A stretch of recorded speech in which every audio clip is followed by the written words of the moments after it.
नमस्कार, मी संदीप देसाई. बुलेटिनच्या सुरुवातीलाच आताच्या घडीची सगळ्यात महत्त्वाची बातमी म्हणजेच अभिनेता सुशांत सिंग राजपूत आत्महत्या प्रकरणामध्ये आता नवनवीन माहिती पुढे यायला लागलेली आहे. बिहार पोलिसांकडून आता रिया चक्रवर्तीच्या आर्थिक व्यवहारांची चौकशी सुरू करण्यात आलेली आहे. आपण बघितलं कालच पाटण्यामध्ये रिया चक्रवर्तीच्या विरोधामध्ये एफआयआर दाखल करण्यात आलेली आहे आणि बिहार पोलीस आता मुंबईमध्ये दाखल झाले. सुशांत सिंग राजपूतने रियासोबत 3 कंपन्यांची स्थापना केली होती.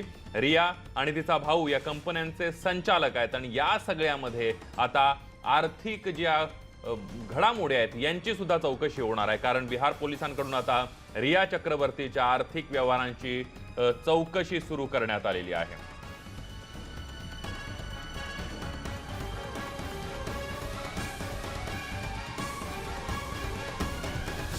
आणि याविषयी बोलण्यासाठी आपल्यासोबत शेखर सुमन आहेत. शेखर सुमन जी, स्वागत है तुमचं न्यूज 18 लोकमत मध्ये. आपको क्या लगता है कि ये सब जांच करने के बाद सच सामने आएगा? भाई उम्मीद तो यही है। अगर जांच से भी भरोसा उठ जाए तो फिर न्याय मिलेगा कहां से? या तो न्यायालय से मिलता है या सीबीआई वालों से मिलता है। तो ये एक प्रक्रिया तो है जो सबको फॉलो करनी पड़ती है और इसी जांच के लिए तो हम इतने दिनों से आवाज उठा रहे हैं। शुरुआत के दिनों में ऐसा लगा कि आवाज लोगों तक पहुंच जाएगी, बल्कि जब ये शुरू हुआ था तो मैंने महाराष्ट्र के माननीय मुख्यमंत्री उद्धव ठाकरे जी से मिलने की भी कोशिश की, लेकिन उधर से कोई रिएक्शन ही नहीं आया, कोई जवाब ही नहीं आया। मैं उनसे सिर्फ मिलकर उनको बताना चाहता था कि क्या हो रहा है और एक जनता का नुमाइंदा होने के नाते मैं उनको इस बात से अवगत कराना चाहता था कि जनता क्या चाहती है और जनता क्या देख रही है, क्या समझ रही है और क्या चाहती है। लेकिन उधर से कोई जवाब ही नहीं आया। मैं बिहार गया, मैं सुशांत जी के पिताजी से मैं मिला, मैंने तेजस्वी यादव से कहा, नीतीश जी से भी कहा, वो भी कोविड की वजह से परेशान थे, नहीं मिल पाए, लेकिन तेजस्वी यादव ने मुझे पूरा सपोर्ट दिया और कहा कि ये जो आपने मुहिम की शुरुआत की है #CBI justice for Sushant forum, उसका मैं साथ देता हूं। धीरे धीरे ये आवाज बुलंद होती चली गई, लेकिन फिर भी ऐसा लग रहा था कि परिवार क्यों नहीं आगे आ रहा।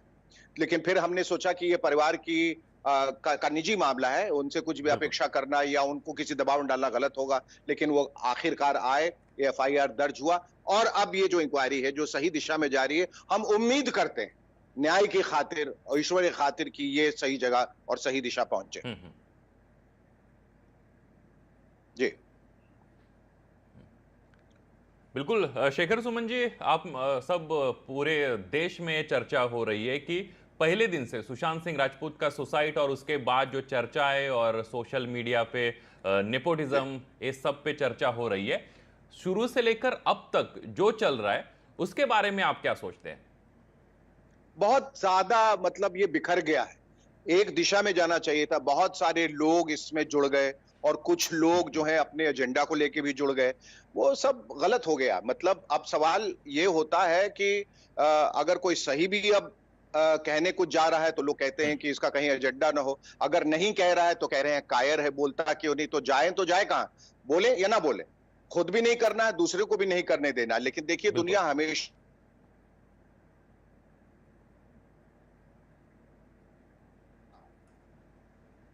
कौन डिसाइड करेगा, कौन निर्णय लेगा कि ये हाँ सही है हाँ या ना, कौन सही डिसाइड करेगा? तो अपने दिल की बात सुननी है, आपको अपने दिल की गवाही जो है वो लेनी है। और जो कर रहे हैं उनको, जो नहीं कर रहे हैं उनसे शिकायत नहीं होनी चाहिए कि वो क्यों नहीं कर रहे हैं, वो उनका जाती मामला है, वो उनका चॉइस है।